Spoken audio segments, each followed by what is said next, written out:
Money Talks, The History of Money by John van der Wolf. You go to the corner store and buy a carton of milk and some eggs. You pay and you leave. That's normal, right?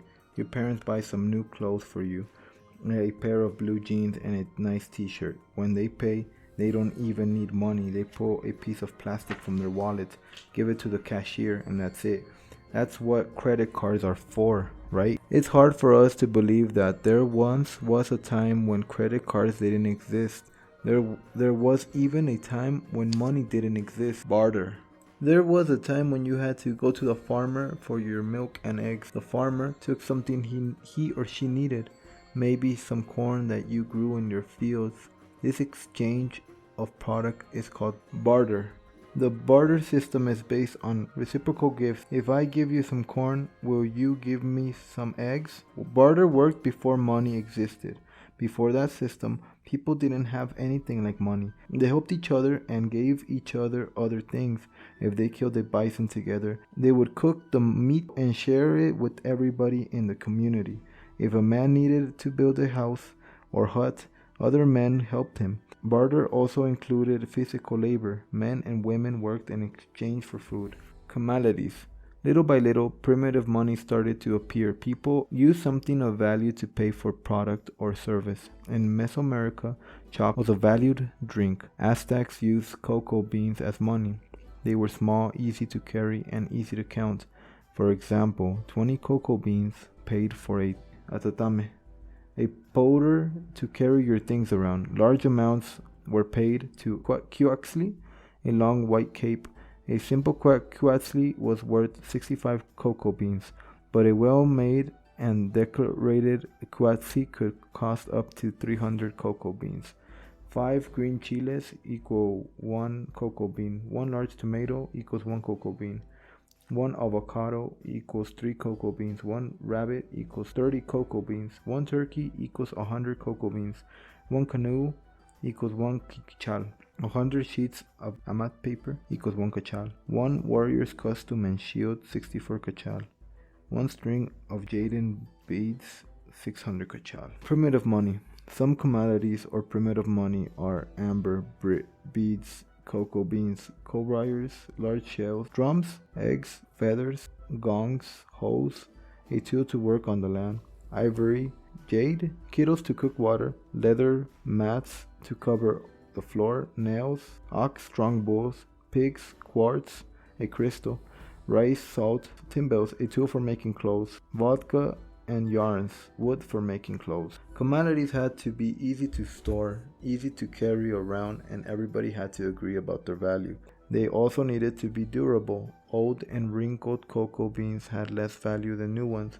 An important barter or commodity was cattle. Cows, sheep, and goats were important in early civilizations. They provide meat for food, wool and skins for clothes, and bones for tools. Equally important was the ceremonial or religious value of cattle.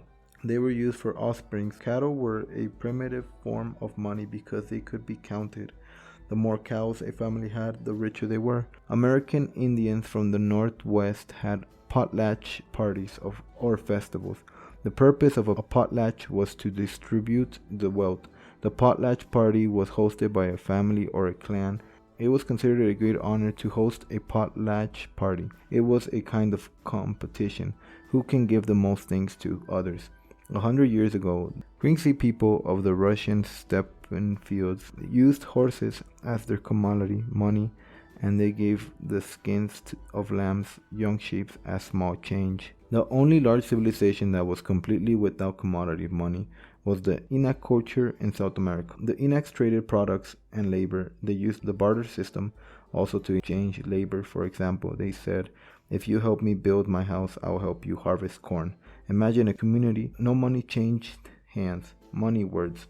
The word dollar comes from the daler coin from the 16th century Europe. The dollar sign originates from the Spanish word peso, with the vertical line representing the P. The word capital and cattle both have the same origin. Banks. Banks have always existed, right? No, wrong. Banks were invented in the Mesopotamia in the Middle East. Royal temples and palaces were considered sacred places. to keep the commodities. Temple officers gave out official receipts just like a bank does today.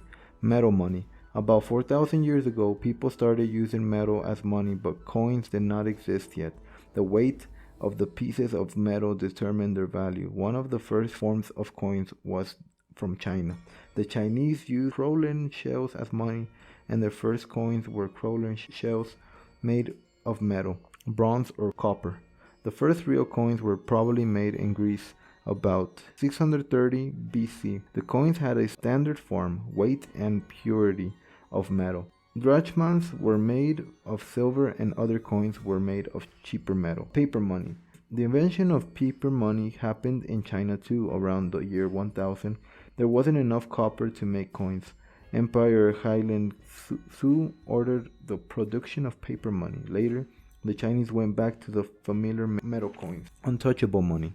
From 1870 to 1970, the value of money was linked to the value of the gold a country possessed. Nowadays, money exists mostly in electronic form. Your parents' salaries are probably deposited in a bank account, and your parents can pay their expenses electronically or in a bank office.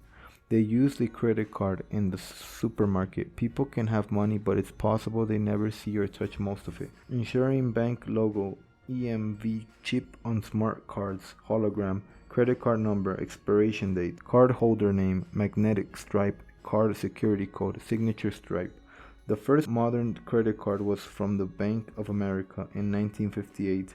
Now there are so many credit cards that some people collect them. Did you know that all credit cards are exactly the same size? They are exactly 85.60 times 54.98 millimeters. The dangers of credit cards. Credit cards are wonderful if you have money to pay for what you buy. If you don't pay your debit completely, you can have serious problems. In a few years, you could have your own credit card and you should know how to use it. Let's look at an example. Imagine you go to a mall with your friends or with your parents and they buy clothes, a new camera and some DVDs. The total bill is $200. You pay with credit card. The next month your bank statement arrives. You need to pay your credit card. Imagine you have only $100 to pay your debit. Now you will have to pay interest. This means you now owe more than $100. If you follow this pattern every month, you quickly owe more interest than the original expenses. For example, a 100 debit can become a $500 debit. You will never be able to pay back that much money. Many adults ignore the dangers of spending with credit cards and they have terrible debits. Ask in your family if people have or have had problems with credit cards. You may be surprised about their experiences. To spend safely, you should pay the total debit before you use your credit card again. If you owe money to the bank, you should pay the debit. Don't buy other things. Set a limit. Think about the amount of money you'll get in a month from your weekly allowance or from your part-time job. Deduce the money you spend in cash. The amount left over is what you can spend on your credit card. You can spend less but not more. An example. Monthly allowance $120, washing cars $20, cell phone payments minus $25, cash spending $60, money for the credit card $55. To be on the safe side, you should not spend more than $40 or $45. What if you have an emergency and need some extra money? If you use your credit card, write down how much you spend. It is very easy to forget that you already reached your limit for the month. Savings. Sometimes you receive more money than you need. For example, for your birthday, you can save the money and use it for emergencies. There is an expression that says money doesn't grow on trees. It means that it's not easy to get money, so be careful with it.